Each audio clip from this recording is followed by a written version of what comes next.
పెట్టుకొని అందరికీ very good afternoon అండి. అదే అదే హే భగవాన్ టీంని సపోర్ట్ చేయడానికి వచ్చిన మీడియా వారందరికీ,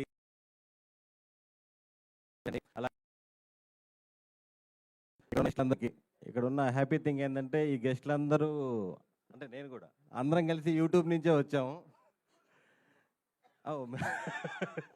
మీరు గెస్ట్ కాదండి, టీమ్. చెప్పండి. అదేలమ్మా. ఓకే.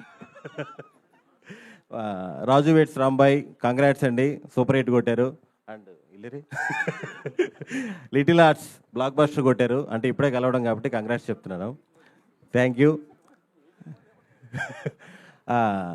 ఈ టీవీఎస్ బ్యానర్ తెలుగులో మొదటి సినిమా తీస్తున్నారు.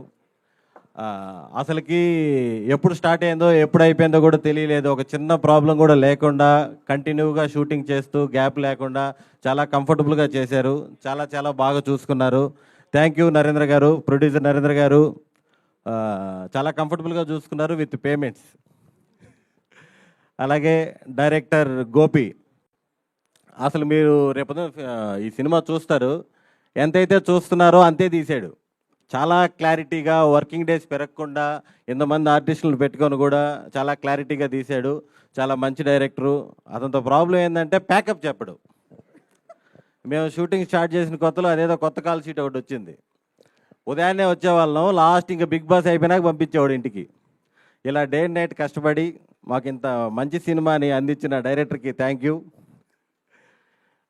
నెక్స్ట్ మా హీరోయిన్ శివాని గారు. నేను శివాని సుహాస్ ఉన్న సీన్లు చాలా హిలేరియస్గా వచ్చాయి. మీరు అందరూ అవి చూసి 200% ఎంజాయ్ చేస్తారు. శివాని గారిని షూటింగ్లో అడిగాం, ఇంత కాన్ఫిడెంట్గా ఎలా ఉంటున్నారని. నాకు మ్యూజిక్ కూడా వచ్చు అని చెప్పింది. మా సంగీతం టీచరు ఇప్పుడు మీ ముందు ఒక పాట కూడా పాడే ఛాన్స్ ఉంది. నెక్స్ట్ వంశీ నందిపాటి గారు, బన్నీవాస్ గారు. సార్, మీరు ఎప్పుడైతే ప్రాజెక్ట్లోకి ఎంటర్ అయ్యారో అందరూ రిలాక్స్ అయిపోయారండి. సుహాస్ అయితే మరీను, కాజాగూడలో 2 లక్షలు అంటగా గజం, అంత రిలాక్స్ అయిపోయాడు. Thank you sir. సుహాస్కి, మా టీంకి, అందరికీ ఇంత కాన్ఫిడెన్స్ ఇచ్చినందుకు. మీరు ఇలాగే మంచి మంచి కంటెంట్ ఉన్న సినిమాలన్నీ సపోర్ట్ చేసి అందరికీ హెల్ప్ చేయాలని మనస్ఫూర్తిగా కోరుకుంటున్నాను. Thank you. అలాగే డైరెక్షన్ టీం అందరు కూడా చాలా బాగా కష్టపడ్డారు. సిద్ధు, రాజు, గోపిచంద్, జేమ్సన్, హెబ్రాన్, గోపిచంద్, వీళ్ళందరూ కూడా చాలా చాలా బాగా కష్టపడ్డారు. నెక్స్ట్ ఇంకా మా హీరో డిఓపి మహి గారు కూడా చాలా బాగా చూపించారు మమ్మల్ని అందరినీ. సుహాస్ నాకు షార్ట్ ఫిల్మ్స్ టైం నుంచే పరిచయం. ఇందాక చెప్పాను కదా, కాజాగూడలో 2 లక్షలే గజం అన్నాడని చెప్పి, అంత కాన్ఫిడెంట్గా ఉన్నాడని. ఒక 5-6 సంవత్సరాల ముందు ఒక చిన్న స్థలం తీసుకొని ఇంత బడ్జెట్లో ఇల్లు కట్టుకోవాలి అని చెప్పేసి హైదరాబాద్ రియల్ ఎస్టేట్ వాళ్ళని చాలా ఇబ్బంది పెట్టాడు. మనోడు చెప్పిన బడ్జెట్ తుక్కు కూడా మహేశ్వరం కూడా కాదు, ఇంకో 200 కిలోమీటర్లు పోతే శ్రీశైలం వస్తుంది. అంత దూరంలో ఉన్న బడ్జెట్లు అడిగేవాడు. ఇప్పుడేమో కాజాగూడ అంటున్నాడు. మేము షార్ట్ ఫిల్మ్స్ నుంచి నాకు పరిచయం. మజిలీలో నేను సుహాస్ ఫ్రెండ్స్ క్యారెక్టర్లు చేసాం. అక్కడి నుంచి స్టెప్ బై స్టెప్ అతను ఈ స్టేజ్కి వచ్చాడంటే సుహాస్కున్న ఏకైక బ్యాక్గ్రౌండ్ పర్ఫార్మెన్సే. ఇప్పుడు మనకి పెద్ద పెద్ద ఆర్టిస్టులు బయట నుంచి వచ్చి మన తెలుగులో చేస్తుంటారు.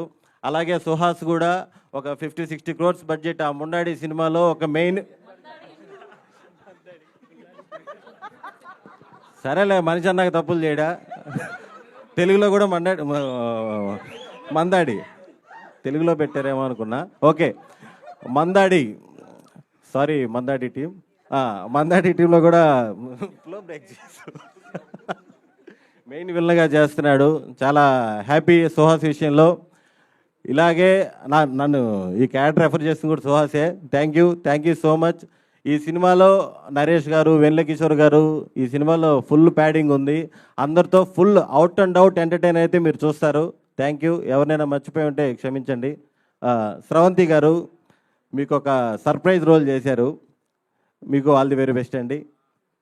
ఇంకెవరు మర్చిపో, ఎడిటర్ విప్లవ్ గారు, మీరందరికీ thank you sir. Thank you so much. చాలా పేర్లు మర్చిపోయింది. ఇంతమంది స్టేజ్ మీద ఉంటే ఆటోమేటిక్గా కన్ఫ్యూజన్ వచ్చేస్తుంది, టెన్షన్ కూడా వచ్చేస్తుంది. థ్యాంక్ యూ అండి. థ్యాంక్ యూ, చెప్పారు.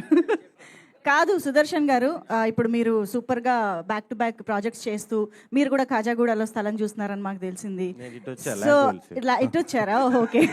సో ఇంత సక్సెస్ఫుల్ యాక్టర్ అయిపోయారు, ఓకే. బట్ ఒకవేళ యాక్టర్ అనేది మీ ప్రొఫెషన్ కాకపోయి ఉంటే, మాకు భగవాన్ గారి ఫ్యామిలీ బిజినెస్ ఎలాగో తెలియదు కానీ మీరు ఏ బిజినెస్ చేసి ఉండేవారని తెలుసుకోవాలని ఉంది. నెల్లూరులో నేరేడు పళ్ళ బిజినెస్. నిజరా బాబు, ఎంత అనుకున్నావు అసలుకి? ఒక్కొక్క కేజీ ఎంత అమ్ముతున్నారు?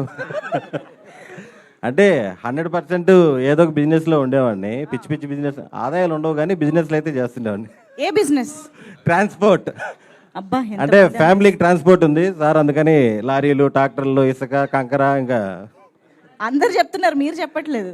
అదే ఆ ఫీల్డే, motor field. Okay, super, congratulations, thank you so much. Okay, ఇప్పుడు ఎడిటర్ గారిని ముందు